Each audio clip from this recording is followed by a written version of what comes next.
Esse vídeo de hoje, eu trago um tema de extrema importância sobre o empréstimo consignado e suas consequências.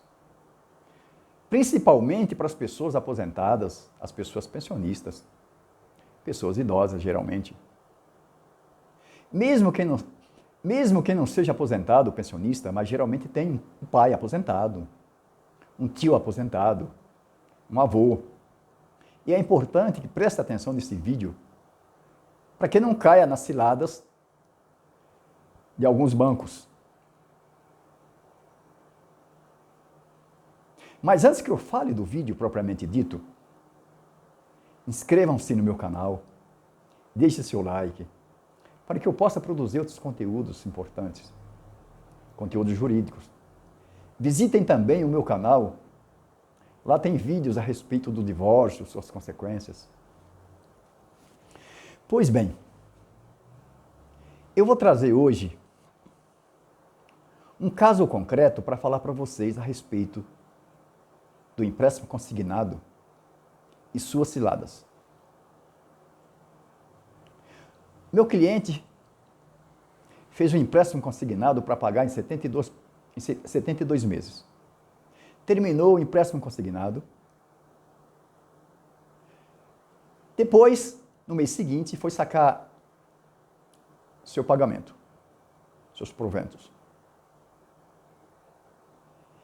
Foi constatado que havia um acréscimo na sua conta, no seu saldo bancário, de 30% a mais. Ele não havia feito algum empréstimo, também ninguém o devia qualquer quantia, e ele também não havia deixado saldo na conta. Achou estranho, procurou a gerência do banco, constataram que havia um empréstimo consignado em seu nome, mas ele não tinha feito um empréstimo consignado. O empréstimo consignado que ele fez foi muito anterior, ele já tinha quitado esse empréstimo. E apareceu outro empréstimo consignado, sem a sua concordância, sem a sua anuência.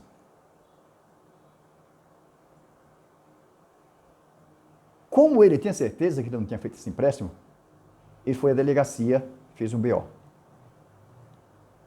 Pegou o BO, foi até o PROCON e fez uma reclamação contra o banco. O PROCON notificou o banco respondeu em carta e juntou um contrato mostrando que o meu cliente havia feito um empréstimo consignado. Só que o meu cliente não tinha feito aquele empréstimo consignado. Havia uma fraude. O meu cliente, sem saber o que fazer, com dificuldade até para encontrar o endereço do banco, naquele momento foi o PROCON que conseguiu o endereço, o meu cliente procurou o juizado especial e propôs uma ação contra o banco. Na ação, havia pedido de cancelamento do contrato, restituição do dinheiro para o banco, porque ele não havia sacado o dinheiro estava parado na sua conta corrente, e também danos morais. E assim foi feito. O banco foi citado para apresentar a sua defesa. O banco apresentou um contrato, apresentou uma conta de luz que o meu cliente havia apresentado quando fez o contrato, quando fez o empréstimo consignado. E nesse contrato mostrava que o meu cliente tinha feito esse empréstimo consignado. Só que era um contrato fraudulento, o meu cliente não tinha feito esse empréstimo consignado. O juiz, pegando a defesa do banco e esse contrato com a assinatura do meu cliente, e ainda a conta de luz para aquilatar a verdade que o banco havia apresentado, a verdade do banco, não a verdade real, de forma insensível, sem marcar a audiência, sem dar uma chance até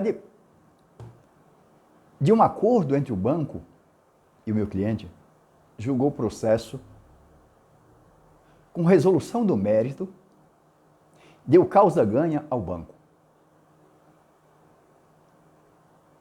O meu cliente inconformado me procurou Ainda bem que estava na fase recursal, no prazo recursal. Eu apresentei um recurso junto ao colégio recursal e pedi para cancelar aquela sentença, para cassar aquela sentença, para anular aquela sentença. O colégio recursal, de forma sensata, acatou o meu pedido e foi anulada aquela sentença. Aí abriu a possibilidade de entrarmos com o processo junto à Justiça Comum. E assim o fizemos. Juntei os documentos, juntei a sentença do juizado especial, os contratos, mostrando para o banco, para o juiz, que já havia uma sentença de forma equivocada, mesmo porque eu sabia que o banco, em defesa, iria apresentar essa sentença e mostrar que já tinha uma sentença do juizado especial dando razão ao banco. Então eu antecipei e já mostrei as possibilidades, mostrei as falhas do juiz. O juiz mandou citar o banco. O banco apresentou a contestação e, acompanhado com a sua contestação, juntou um contrato e também juntou uma conta de luz fornecida pelo meu cliente. Só que o contrato que ele juntou na Justiça Comum divergia daquele contrato que ele apresentou na Justiça Especial. Ou seja, o empréstimo era um só. E o banco apresentou dois contratos diferentes, com duas assinaturas diferentes.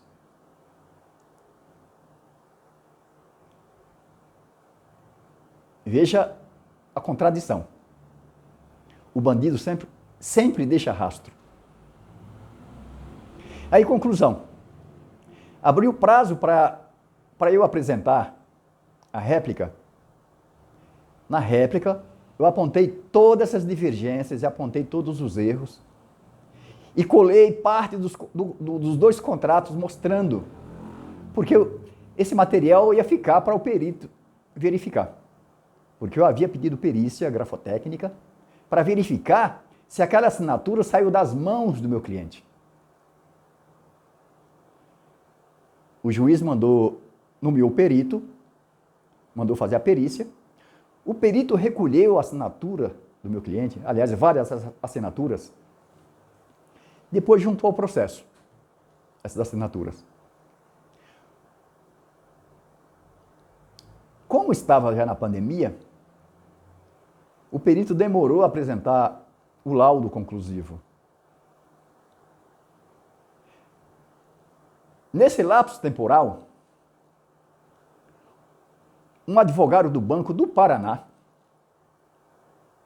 você vê, esse banco é em Minas, mas o escritório é no Paraná, esse escritório que estava cuidando desse processo, e o empréstimo tinha sido feito em São Paulo. Tudo para dificultar a vida do consumidor. Porque o meu cliente teve uma dificuldade muito grande para apresentar o endereço do banco. Eu tive que consultar no site para encontrar o endereço do banco, da matriz do banco, aqui na Paulista. Conclusão. Entrei em contato com o meu cliente, que o advogado queria fazer o acordo para extinguir o processo. O meu cliente concordou, fizemos o acordo. Mesmo porque o processo não é por vingança, o processo é para corrigir distorções jurídicas. É para preservar direito. Uma vez que o direito foi reposto, então não haveria necessidade de ficar brigando para provar os fatos. Se o banco quis fazer o acordo, mesmo porque o acordo é a melhor forma de resolver os litígios. E o acordo era satisfatório para reparar os danos, os dessabores que o meu cliente passou, inclusive na procura de endereço, tentando entrar em contato com o banco, sem conseguir. Ele já é uma pessoa de idade, mais de 70 anos de idade, com pouca instrução. Na atualidade está muito difícil para as pessoas idosas sem instrução viver esse mundo da tecnologia. fizemos o acordo e pedimos para extinguir o processo. Eu quero trazer 2 pontos para reflexão nesse processo. Primeiro, bom é não fazer empréstimo consignado, porque vai pagar juros escorchantes. Mas se for necessário fazer, procure sempre uma agência bancária, banco de procedência, bancos grandes, que nós temos. Não caia na armadilha dessas pessoas que ficam nas praças, nas ruas, angariando o cliente para fazer empréstimo consignado. Isso é muito perigoso, às vezes não tem como provar. Essas agências pequenas, mudou de local, você não consegue encontrar ninguém. Fica difícil, né? E as provas são suas. Muito embora o Código do Consumidor trazer a inversão do ônus da prova, mas geralmente quem entra com uma ação tem que provar os fatos. Quando se fala de inversão do ônus da prova, trata sobre as provas técnicas, coisas que o consumidor não tem possibilidade de apresentar. O consumidor é o chamado de hipossuficiente. Nesse caso, tem que ser as provas, tem que inverter o ônus da prova. Ou seja, o banco vai ter que provar que fez o empréstimo consignado. Mas não é bem simples assim.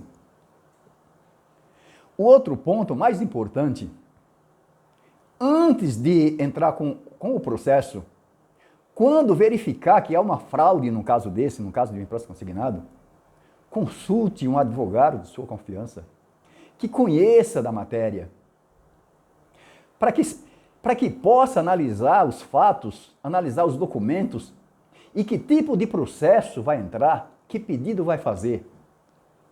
Se é possível entrar na justiça comum ou se é possível entrar na justiça especial. Porque o juizado especial não tem competência para fazer perícia. O juizado especial foi instituído para tratar de processos, de ações de pequena complexidade, de ações mais céleres. Esse é o norte do juizado especial. E não se trata aqui, porque o valor pecuniário é pequeno, ou seja, o valor da causa é baixo, que a ação não seja complexa. Pode ter um valor pequeno e a ação seja complexa. E as provas sejam provas periciais. E não cabe no juizado especial. E quem tem que saber isso? É o advogado que vai cuidar para você. Ele vai analisar. Pode ter certeza. Se não precisar do trabalho do advogado, ele vai explicar. Você pode entrar direto no juizado especial. Mas se precisar de um advogado, ele vai falar para você, ó, se você não entrar dessa forma e não se cercar das provas periciais, você vai perder a ação. Então, consulte sempre um advogado. Não jogue seu direito fora. Pense bem nisso. E fiquem com Deus.